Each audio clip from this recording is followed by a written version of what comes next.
Bien, mis hermanos, buenas tardes una vez más.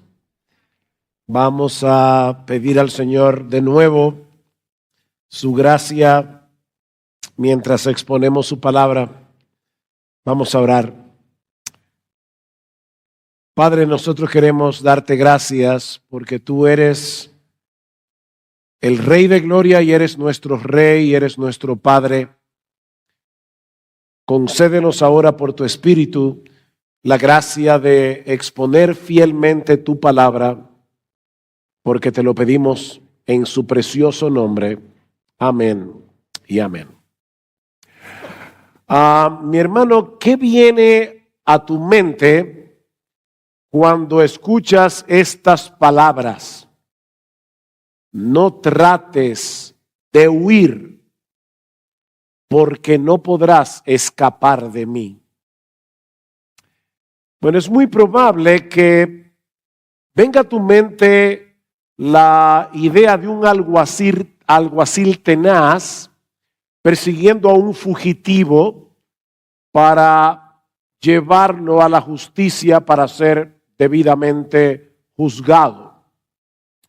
Puede que venga a tu mente el conocidísimo personaje de Jean Valjean de la novela Los Miserables de Víctor Hugo, siendo obstinadamente perseguido por el inspector Javert, que está obstinado con atrapar a Jean Valjean.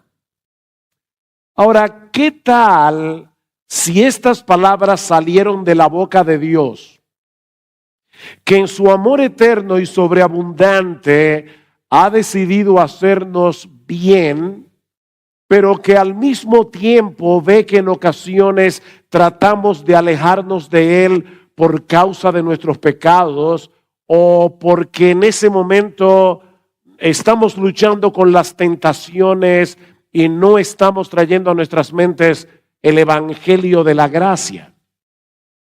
Bueno, en ese caso tendríamos que darle a esas palabras otro significado y escucharlas en otro tono.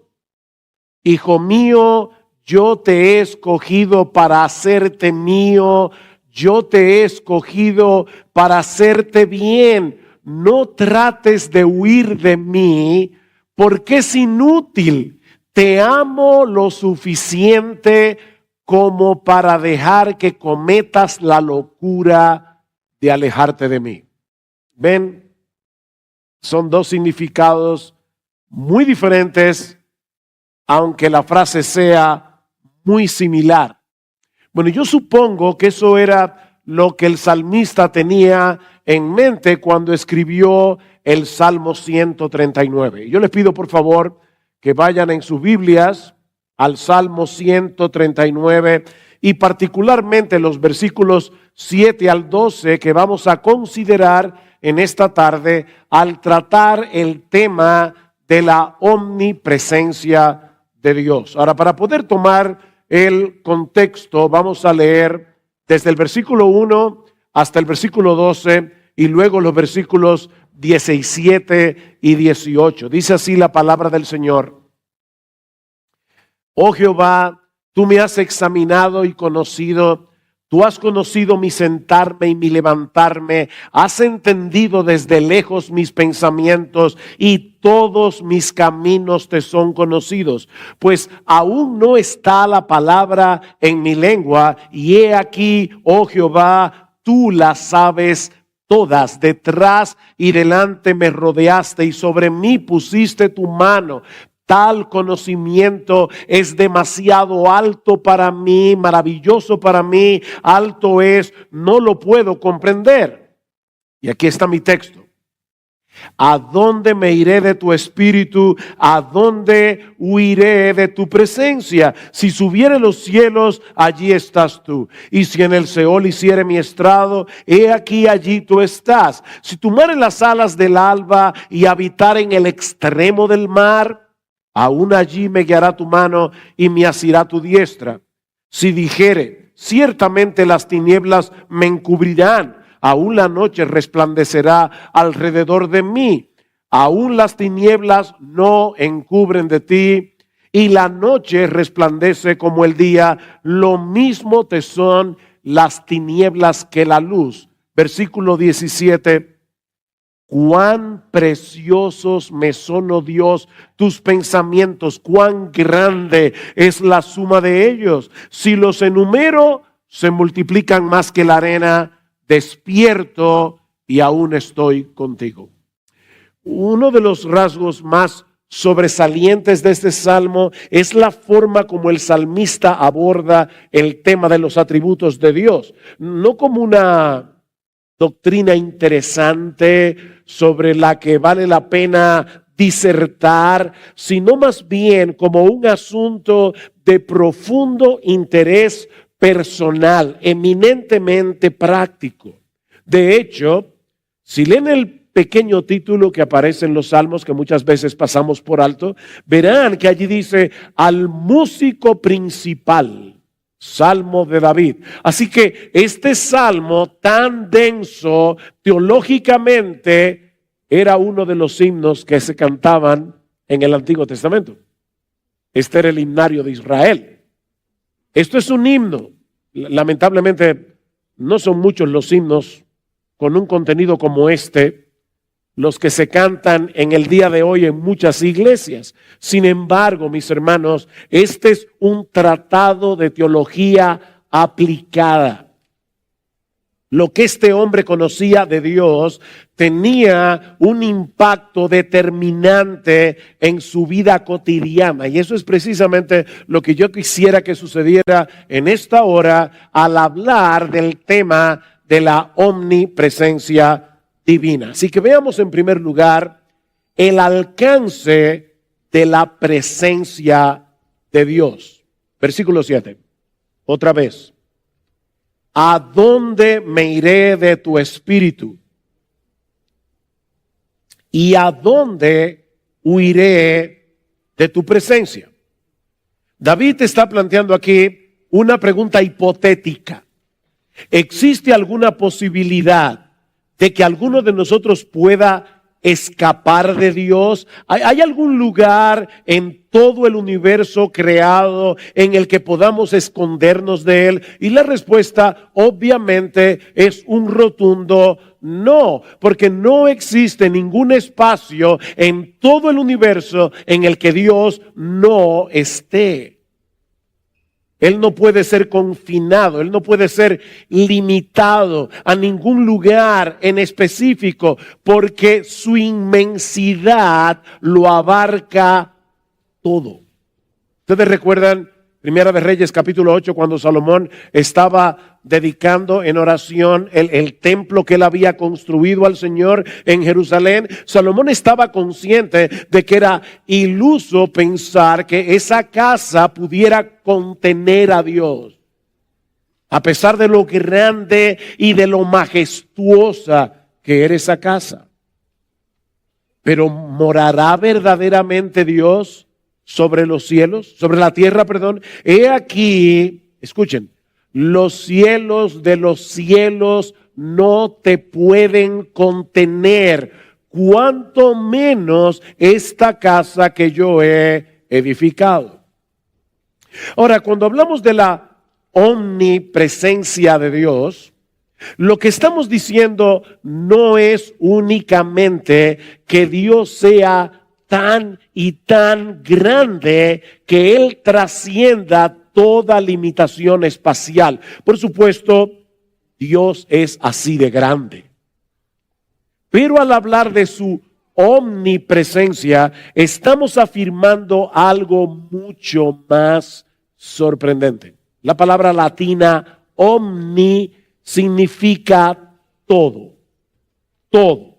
De manera que al decir que Dios es omnipresente, lo que estamos afirmando es que su presencia se encuentra en todo lugar al mismo tiempo, simultáneamente. Dios está en todas partes a la vez. De ahí la pregunta del salmista: ¿a dónde huiré de tu presencia? Y decíamos ayer que esa palabra hebrea significa literalmente cara. ¿A dónde huiré de tu cara? Nosotros vivimos en la cara de Dios. Yo estoy aquí en el púlpito, ¿verdad?, predicando la palabra y gracias a estos aparatos mecánicos, mi voz está llenando todo este espacio a la vez, o por lo menos eso espero. Mi voz está llenando este espacio, pero yo sigo aquí, en este lugar, y solo puedo estar consciente de lo que ven mis ojos y en un grado menor de lo que escuchan mis oídos. Si algo sucede aquí detrás, aunque yo no lo vea, sé que algo pasó. Pero hasta ahí es donde yo puedo llegar. Pero mis hermanos, ese no es el caso de Dios. ¿Recuerdan la prédica de ayer? Todo lo que hay en Dios es Dios. Él no está compuesto de partes. Y por lo tanto, donde quiera que Dios esté, Él está allí con todos sus atributos, con toda su esencia, con todo su ser. Jeremías 23, ¿soy yo Dios de cerca solamente, dice Jehová, y no Dios desde muy lejos? ¿Se ocultará alguno, dice Jehová, en escondrijos que yo no lo vea? ¿No lleno yo, dice Jehová, el cielo y la tierra? Cuando Adán y Eva pecaron contra el Señor, en Génesis capítulo 3, versículo 8, ¿qué quisieron hacer ellos? Ellos quisieron esconderse de Dios. Pero mis hermanos, esto es tan absurdo como lo que hacíamos muchos de nosotros, por lo menos yo cuando estaba pequeño. Uno se acostaba en la noche. En mi pueblo donde yo nací, tenían la costumbre de hacer muchas historias de fantasmas, de muertos que salían por la noche. Y obviamente ustedes se pueden imaginar un niño de 8, 9 años, habiendo escuchado todas esas historias, luego por la noche yo quería esconderme. ¿Dónde me escondía? Debajo de la sábana. Como si la sábana fuera un lugar lo suficientemente, qué sé yo, lo suficientemente bueno para esconderse de algún peligro. Bueno, mis hermanos, así de absurdo es pensar que nosotros podemos huir de Dios. Porque Él no solo trasciende el espacio, Él está presente con todo su ser en todo lugar al mismo tiempo. Vean una vez más el versículo 8. Si subiera a los cielos, allí estás tú. Y si en el Seol hiciere mi estrado, he aquí allí tú estás. Este es un intento de escape vertical, ¿verdad? Puedo tratar de subir a lo más alto, puedo tratar de descender a lo más bajo. Sería completamente inútil porque Dios está en los dos extremos y en todo lo que hay en el medio. De hecho, noten que 2 veces dice, versículo 8, si subiera a los cielos, allí estás tú, todo tú. Y si en el Seol hiciere mi estrado, he aquí allí tú, todo tú, estás ahí. O puedo intentar un escape horizontal, pero el resultado sería exactamente el mismo. Versículo 9, si tomare las alas del alba y habitar en el extremo del mar, aún allí me guiará tu mano y me asirá tu diestra.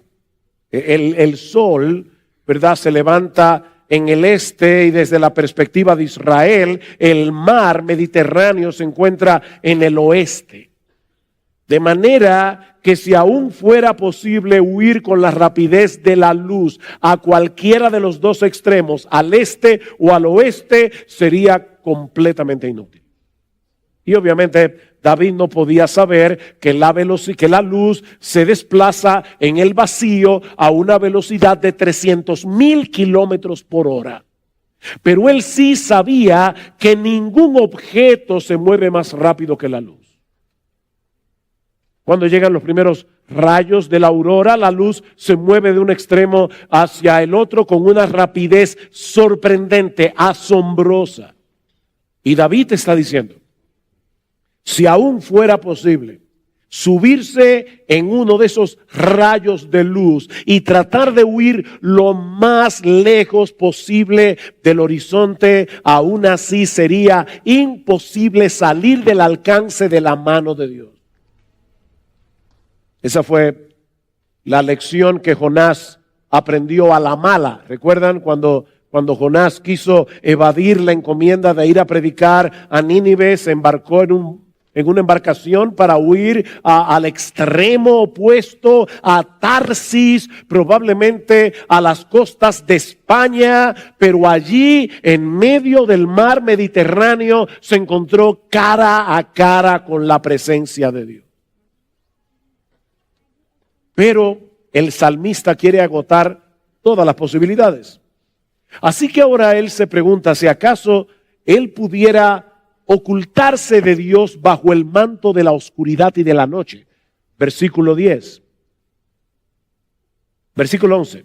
Si dijere, ciertamente las tinieblas me encubrirán, aún la noche resplandecerá alrededor de mí, aún las tinieblas no encubren de ti, la noche resplandece como el día, lo mismo te son las tinieblas que la luz.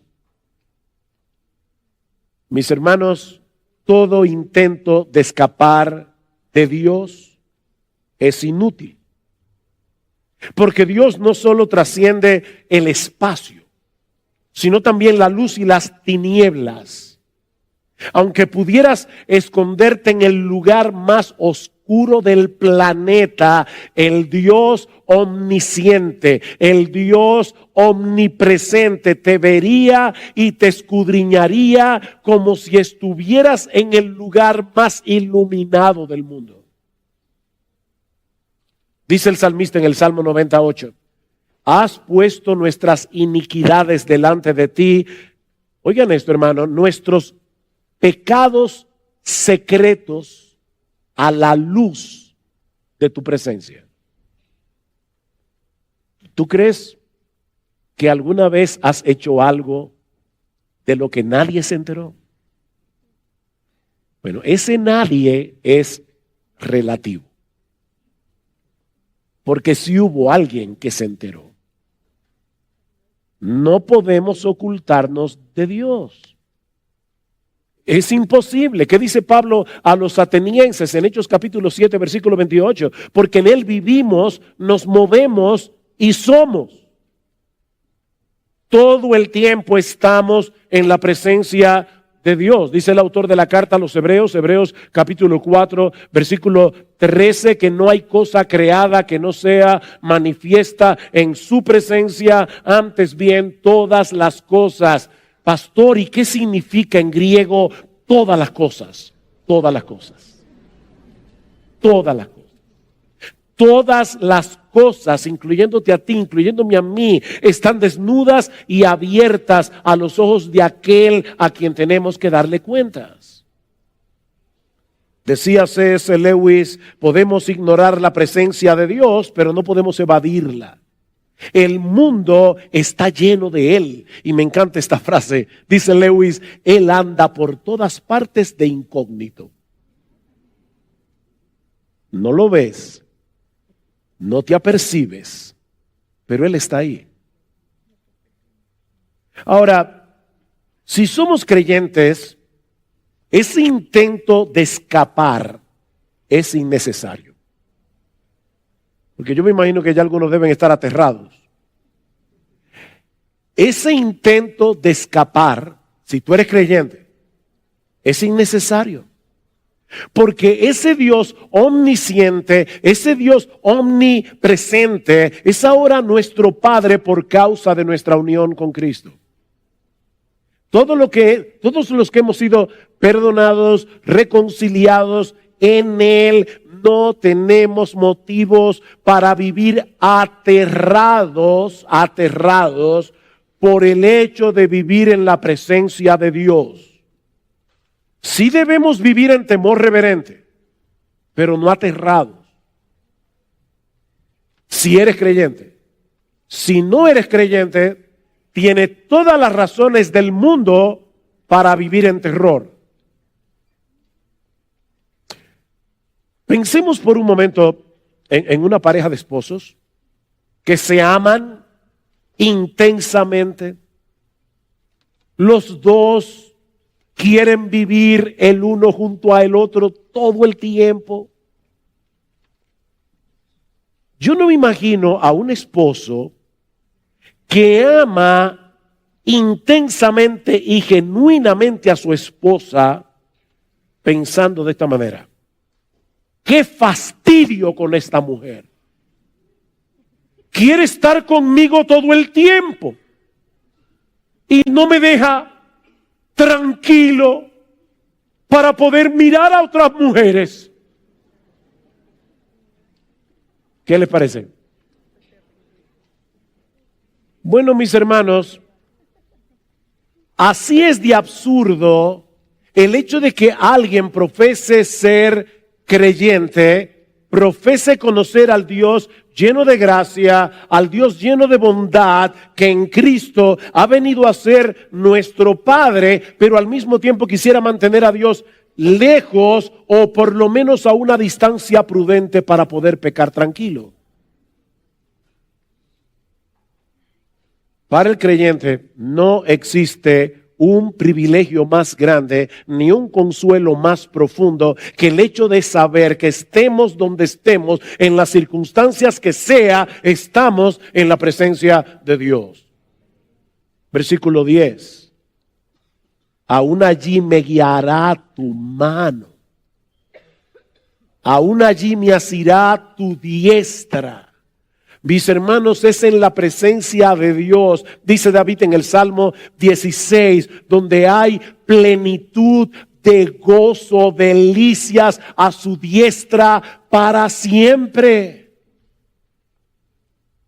Sin embargo, como les decía hace un momento, el incrédulo sí tiene todas las razones del mundo para vivir aterrado por la presencia de Dios. Porque si bien es cierto que Dios está completamente presente en todo lugar, con todos sus atributos, eso no significa que su presencia se manifieste de la misma manera en todo lugar y circunstancia.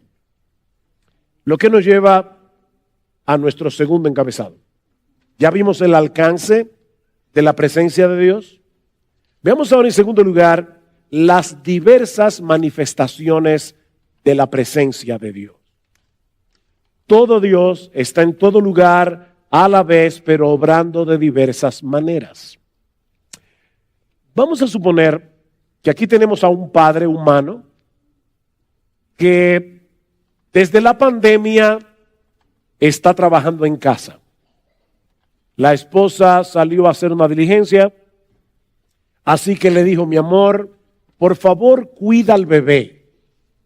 Así que él está en su computadora, trabajando en la sala de su casa, y al mismo tiempo, él está atento a su bebé de 1 año que está durmiendo en la cuna, y al mismo tiempo, él está atento al teléfono, esperando que su esposa lo llame y le diga: mi amor, ya terminé, pásame a buscar. Fíjense, este hombre está presente como empleado trabajando, como papá cuidando al bebé y como esposo esperando la llamada de la esposa. Bueno, apliquen eso a Dios en un sentido infinito. Y verán que Dios está presente en todo lugar, pero haciendo un montón de cosas a la vez, algunas de ellas muy distintas entre sí. Él está en todo lugar a la vez, sustentando su creación, examinando y juzgando a los malos y bendiciendo a los suyos. Todo a la vez. Déjenme explicar esto brevemente. Dios está presente en todo lugar sustentando la creación. Los científicos le llaman a esto las leyes de la naturaleza. ¿Por qué razón nuestro planeta va girando rotativamente tras su movimiento de rotación su movimiento de traslación alrededor del Sol en una forma ovalada, a una rapidez tan y tan rápido que si de repente el planeta pegara un frenazo, tú y yo pararíamos en Plutón. La pregunta es, ¿qué es lo que mantiene al planeta girando? Bueno, los científicos dan su explicación, pero ¿saben cuál es la explicación? Que Dios está atento a este planeta. Los científicos le llaman las leyes de la naturaleza, pero eso es un apellido, eso es un apodo para decir la mano de Dios.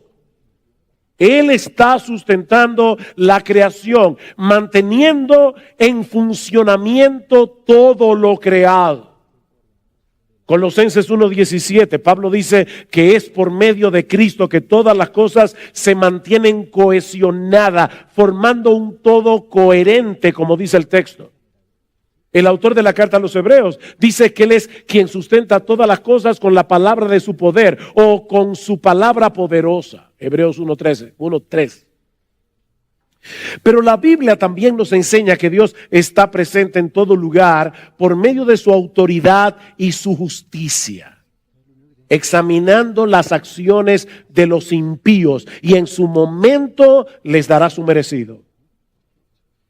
Por ejemplo, dice en Génesis capítulo 18, versículo 21, que Dios descendió sobre Sodoma y Gomorra para castigarlos por sus pecados.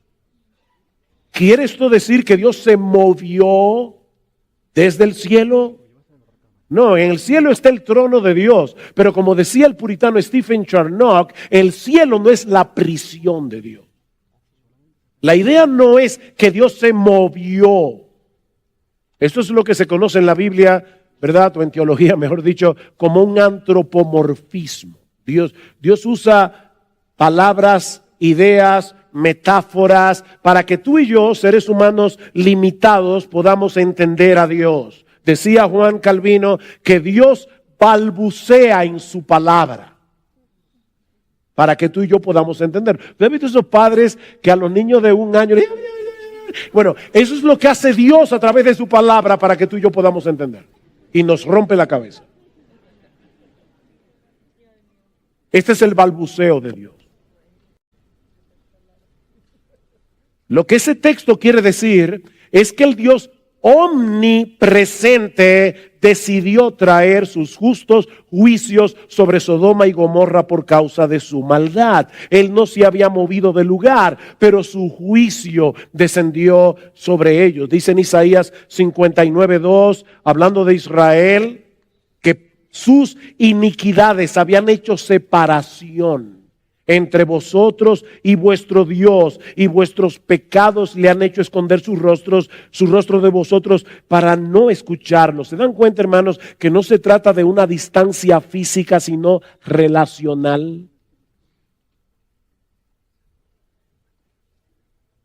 Hace unos años estaba dándole consejería a un par de esposo, esposa, que estaban muy mal entre ellos.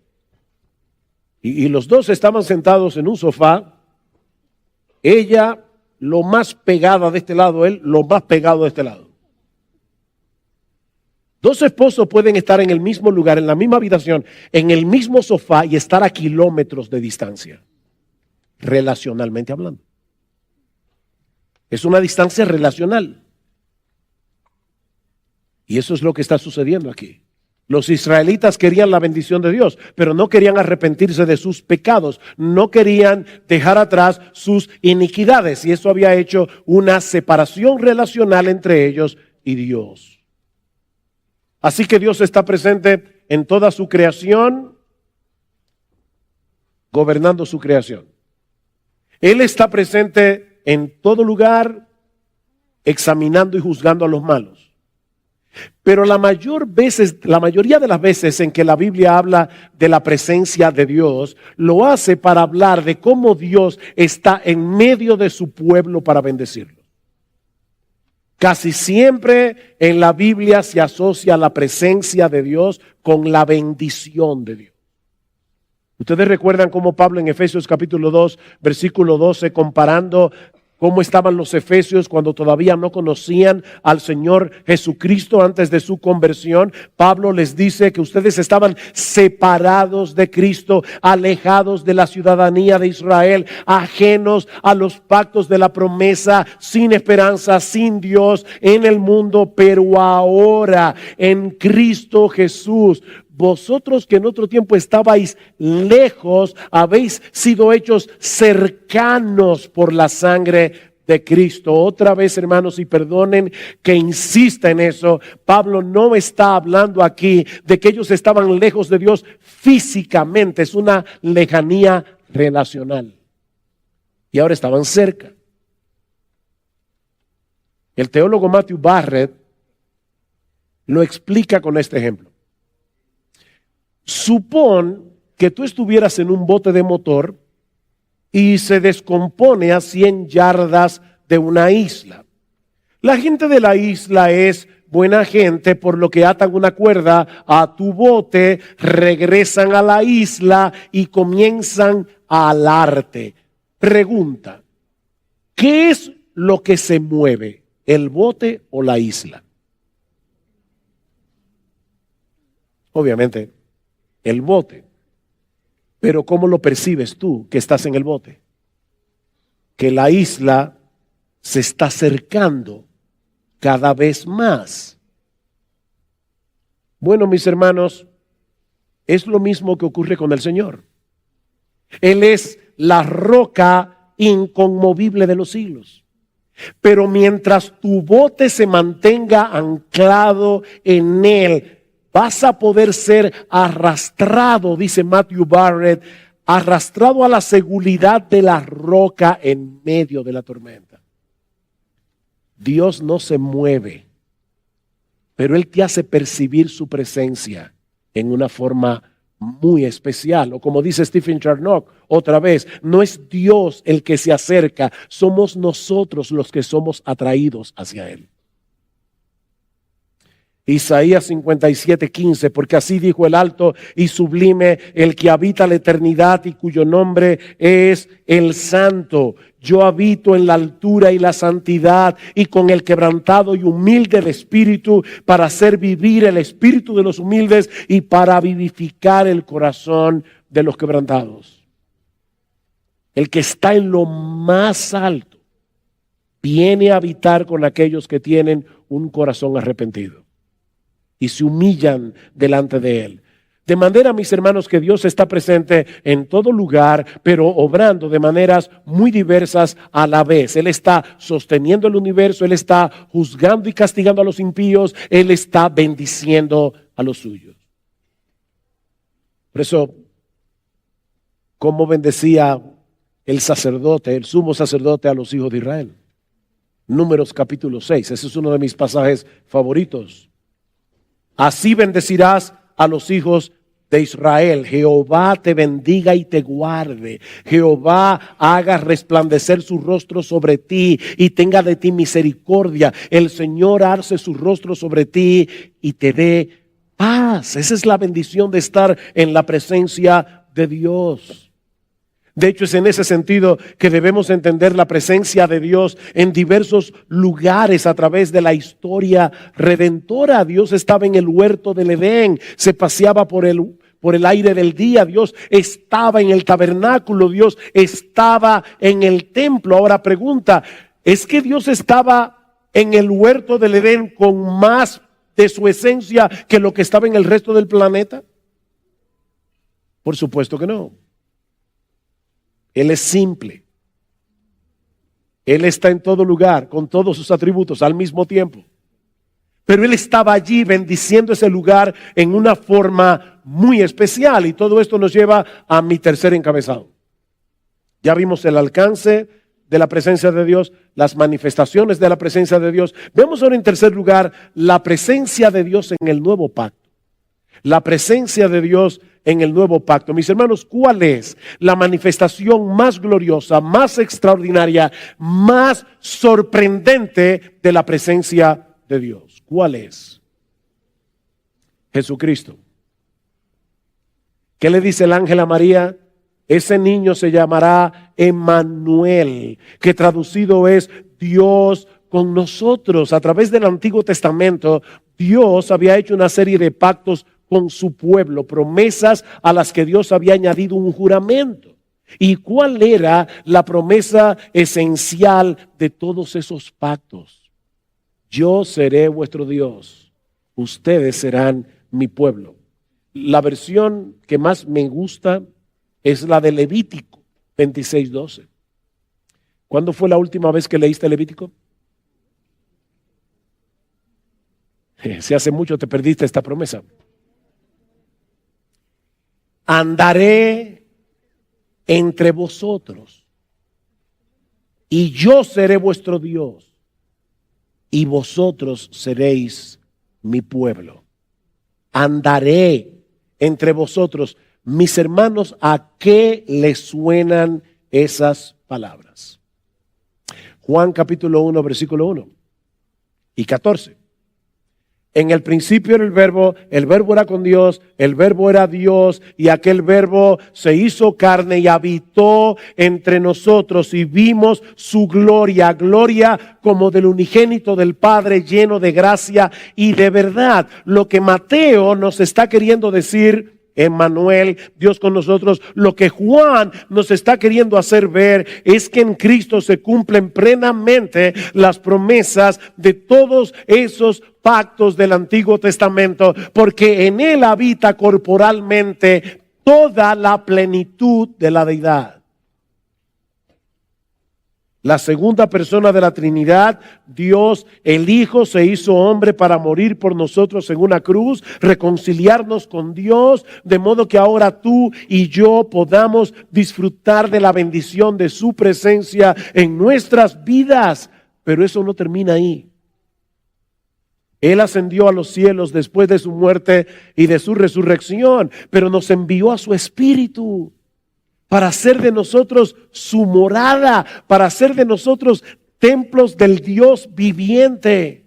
¿Recuerdan ustedes, mis hermanos, cómo comienza Juan capítulo 14, versículo 1? No se turbe vuestro corazón, creéis en Dios, creed también en mí. En la casa de mi Padre muchas moradas hay. Si así no fuera así, yo se lo hubiera dicho. Pero voy pues a preparar lugar para vosotros. Mientras nosotros estemos aquí en la tierra y Cristo no había entrado en el cielo mostrando su sacrificio perfecto, no había lugar para nosotros en el cielo.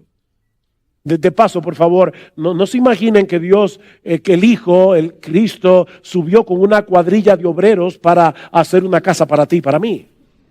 En la casa de mi Padre muchas moradas hay.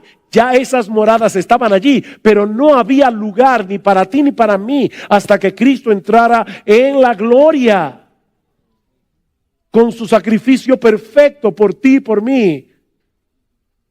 Pero ¿qué sigue diciendo el Señor? No os dejaré huérfanos, vendré a vosotros. ¿Cómo vendré a vosotros? Por mi Espíritu. Yo les enviaré mi Espíritu. Así que mi Padre le amará y vendremos a Él y haremos morada con Él, si tú eres uno de sus hijos.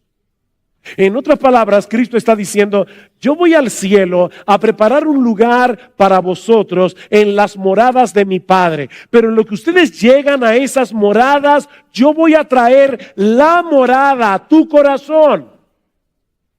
Dios mora en nosotros por su Espíritu. Ahora, mientras estamos aguardando el cumplimiento de Apocalipsis 21:3, he aquí el tabernáculo de Dios con los hombres y Él morará con ellos y ellos serán su pueblo y Dios mismo estará con ellos como su Dios. Enjugará Dios toda lágrima de los ojos de ellos y ya no habrá muerte, ni habrá más llanto, ni clamor, ni dolor, porque las primeras cosas pasaron. Allí será el clímax de la vida bienaventurada, cuando podamos disfrutar de la presencia de Dios en cuerpos glorificados sin el estorbo del pecado por los siglos de los siglos. ¿Se dan cuenta, mis hermanos, de lo importante que es esta doctrina de la omnipresencia de Dios? Aquí y ahora. Vivimos en la presencia del Dios que mora en nosotros. Y eso tiene enormes implicaciones. Lo que nos lleva a nuestro cuarto y último encabezado: las aplicaciones prácticas de la presencia de Dios. Las aplicaciones prácticas de la presencia de Dios. Voy a ver esto casi a nivel telegráfico. No puedo ampliar cada una de estas aplicaciones. Llenen ustedes los vacíos. En primer lugar, esta doctrina es fundamental para nuestra lucha contra el pecado y para nuestro crecimiento en santidad. En primer lugar, mis hermanos, esta doctrina es fundamental para nuestra lucha con el pecado, para nuestro crecimiento en santidad. Recordar que nosotros vivimos en la presencia de un Dios 3 veces santo será un poderosísimo incentivo para decirle que no al pecado. Que no. De paso, yo dije que no me iba a extender, pero así que voy a tratar de cumplir la promesa, pero déjenme preguntarles algo. Yo no sé cuántas veces yo he hecho este ejercicio en diferentes lugares predicando la palabra. Yo le he preguntado al auditorio, ¿cuál es la palabra o la idea que viene a tu mente cuando tú escuchas la palabra santidad? Y la mayoría de la gente dice, bueno, pureza, separación, no sé qué otra más se les ocurre. Apartado.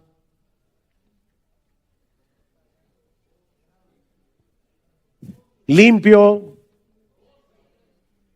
¿Saben que la mayoría de las veces que yo hago este ejercicio, casi nadie dice alegría?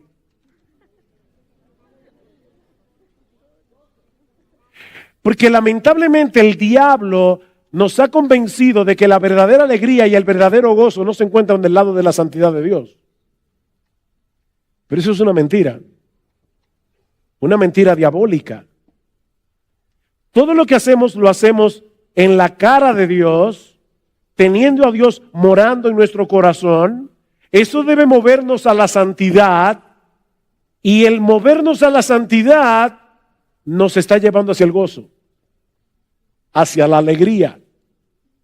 1 Corintios capítulo 6, ¿o ignoráis que vuestro cuerpo es templo del Espíritu Santo, el cual está en vosotros, el cual tenéis de Dios, y que no sois vuestros, porque habéis sido comprados por precio? Glorificad pues a Dios en vuestro cuerpo y en vuestro espíritu, los cuales son de Dios. Vivimos en la presencia de Dios.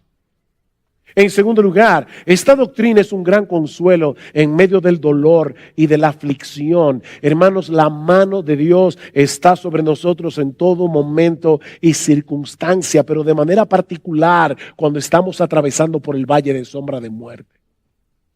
En tiempos de dolor, claman los justos y el Señor los oye y los libra de todas sus angustias, dice el Salmo 34:17. Escuchen, cercano está el Señor a los quebrantados de corazón y salva a los abatidos de espíritu. Mi hermano, mi hermana, tú estás sufriendo en este momento. Dios está más cerca de ti que nunca. Su presencia especial está con aquellos que claman a Él en medio del dolor, para venir a consolarlos y fortalecerlos.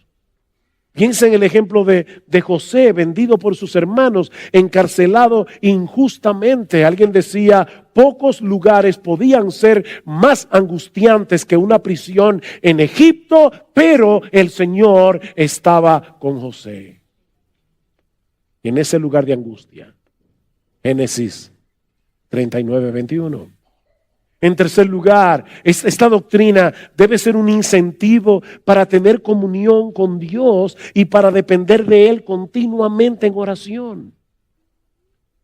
Mis hermanos, Él ha prometido estar con nosotros todos los días hasta el fin del mundo, sobre todo cuando estamos inmersos en el cumplimiento de la encomienda de hacer discípulos. Él está contigo, Él está ahí. Aprovecha todo momento para tener comunión con Él, para estar en una continua y deleitosa comunión con Él. Estás manejando, vas hacia el trabajo, te vas a encontrar con un cliente, tal vez no precisamente con el más agradable, con el más fácil de tratar. Señor, yo sé que estoy en tu presencia. Por favor, ayúdame. Por favor, dame paciencia. Dame sabiduría, dame gracia para poder tratar con este hombre. Aprovecha, mi hermano.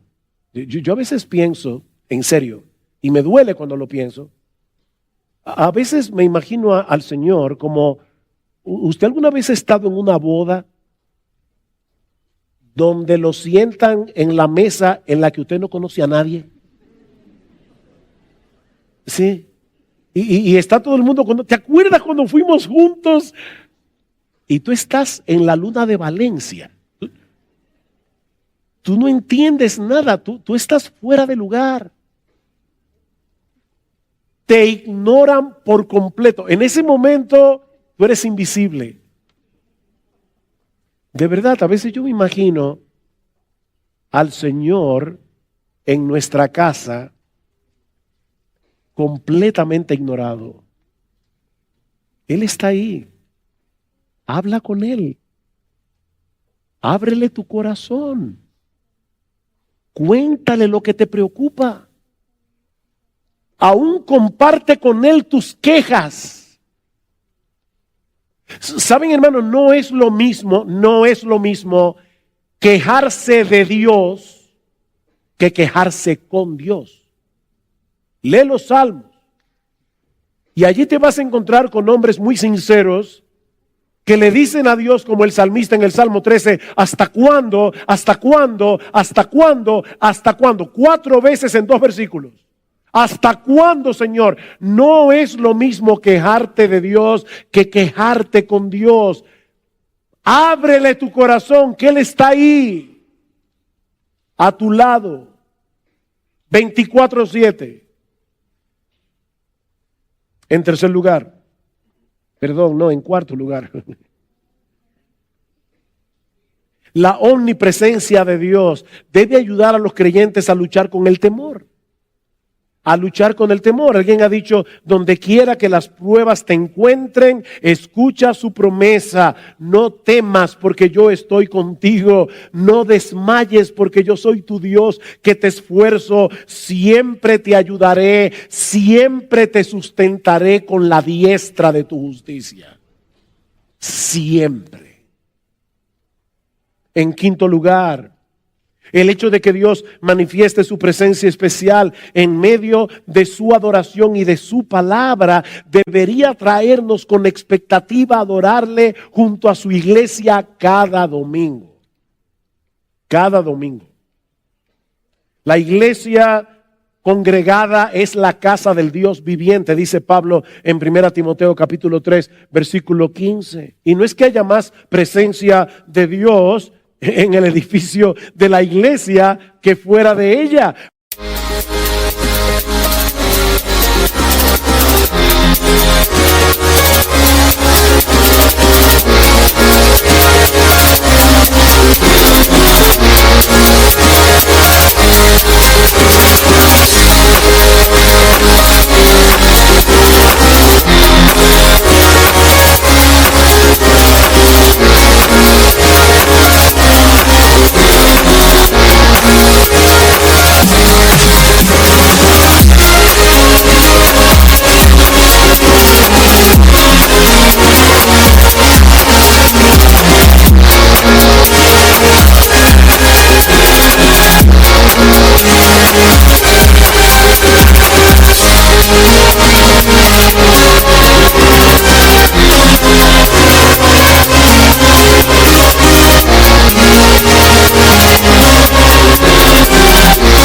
pero Dios viene a bendecir a su pueblo por medio de su palabra cuando nos reunimos en su nombre, en su día. ¿Y saben lo que es todavía más sorprendente?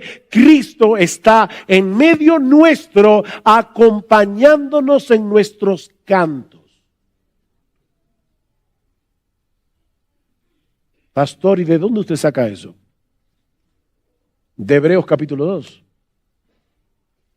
Dice en Hebreos capítulo 2, Cristo citando, o el apóstol, aquí al autor de Hebreos, citando el Salmo 22, dice Hebreos capítulo 2, versículo 12, dice que el Señor está allí diciendo: anunciaré a mis hermanos tu nombre, ese es Cristo, en medio de la congregación te alabaré. En medio de la congregación te alabaré.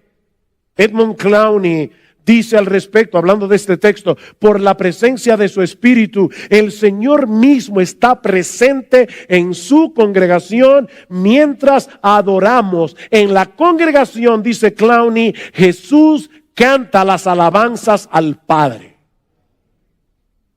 ¿Te imaginas eso? Nosotros estamos allí cantando y Jesús está ahí al lado tuyo, cantando junto contigo.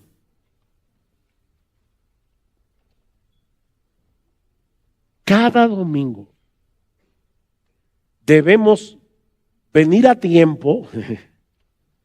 ¿Tú eres de los que llega tarde al culto? Recuerda, se puede tener excusas para llegar tarde, solo que deben ser aceptadas por el que te invitó. Y el que te convocó fue Cristo mismo.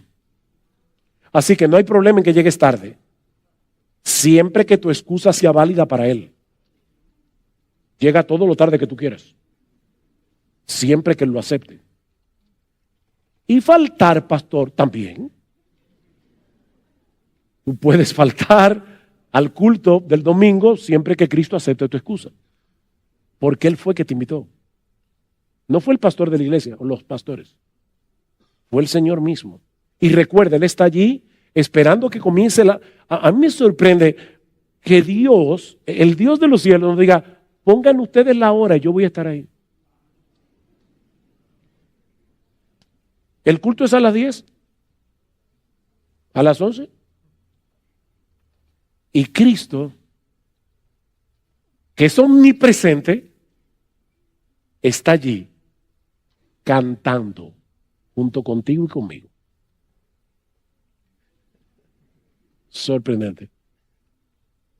Ven con un corazón preparado para encontrarte con Dios, para escuchar su voz a través de su palabra predicada. ¿Tú sabías que cada vez que un hombre se para en el púlpito, un hombre de carne y hueso, y está predicando fielmente la palabra de Dios, tú estás escuchando la voz misma de Dios? El que a vosotros oye, a mí me oye, dice Jesús. Y el que a vosotros desecha, a mí me desecha.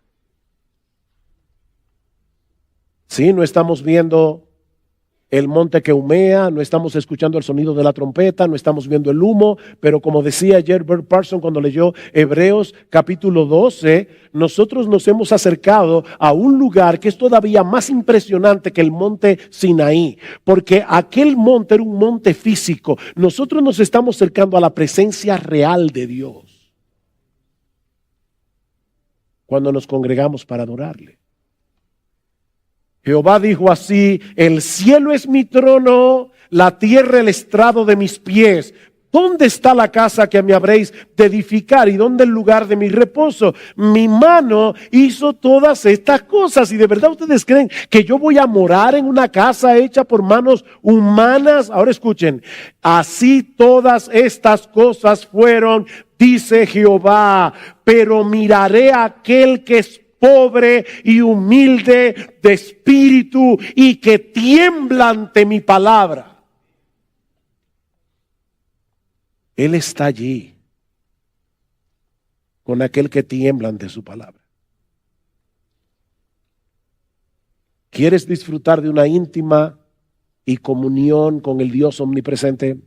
Acércate con un espíritu humilde, con un corazón sensible para escuchar su voz a través de la exposición de su palabra, no como un mero oidor olvidadizo, sino como un hacedor obediente, y comenzarás a experimentar un anticipo de lo que será estar en su bendita y gloriosa presencia por los siglos de los siglos. Amén. Gracias.